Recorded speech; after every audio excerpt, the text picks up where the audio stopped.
د الله نافرمانی کیږي الته به د مخلوق بیا تابعداري نه کوي، که پلار دي وي که مور. علما فرمایي رای څه ده، لاره څه دی؟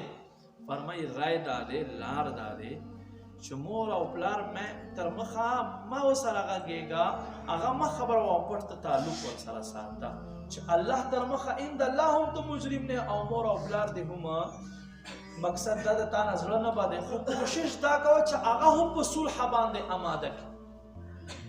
120 سال راسي بنو نذیر او بنو قریظه په منځ کې جنگونه روانه، 120 سال راسي، او الله نبی دا خوږ دین چې ورته وښایلو او دا خوږې خبرې چې ورته وکړې، هغه 120 سال دشمنی الله محبوب په محبت او په مینې باندې بدله وکړه.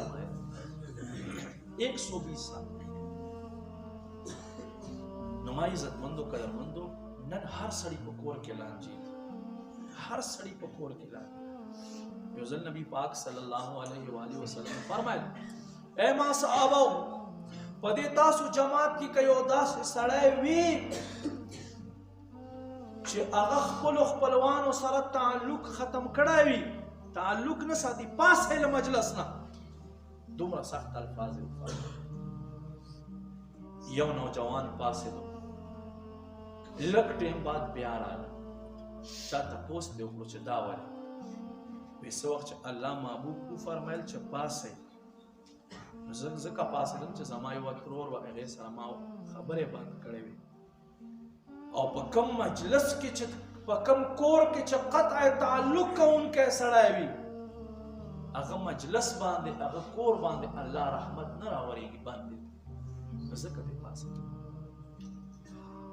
یو کسو د خراسان په مکه مکرمه کې ډېر نیک سړی و، یو سړي د سره 10,000 درهمه کېښود، امانت یې کېښود، څه لږ ټیم بعد راغی تپوس وکړو سړی مړ شوی دی، چې مړ شوی دی کور والو تپوس وکړو چې ما خو دته 10,000 درهم ورکړي وو، 10,000 درهم خو کروڑه روپۍ دي، او دا صاحب خو مړ شو، تاسو ته خو بیا څه ویلي نه. کور والا وی چې نه موږ ته خو پته نشته. وایي ښه راغی د مکې مکرمې چې کوم علما ته وي چې داسې مسله دی، یو سړي له مې روپۍ ورکړې وې، هغه سړي ته چېرته خط پرېښودی نیسې داسې غاښ کړی. وایي ښه داسې وکړه چې لاړ شه او جاه اب زمزم خواته ودرېږه، 3 شپې آواز وکړه، انشاءالله دا سړی به جنتي وي، تا ته به آواز درکړي، خپله نښه به درته وښایي. او که چېرته دې تا ته جواب در نه کړي، بیا مونږ خواته راشه. دا سړی لاړو، 3 شپې آواز وکړو آب زمزم مقام خواته، ځکه چې دلته د مؤمنینو ارواح راغونډېږي، د مؤمنینو ارواح آب زمزم په مقام باندې راغونډېږي. یوه شپه بله شپه 3 شپې مسلسل آواز وکړو، خو جواب رانه. راغی دوی ته، وایي اوس څه وکړم؟ وایي اوس لاړ شه یمن ته. یمن کې یوه د څښا اوبو ناله دی، برهوت نومې دی، هغې برهوت نالې خواته چې کوم کسان په جهنم کې دي، که مسلمان وي که کافر وي، د هغوی روحونه راغونډېږي، هلته آواز وکړه، هلته به دی بیا جواب درکړي، چې دلته نشته هلته به جواب درکړي.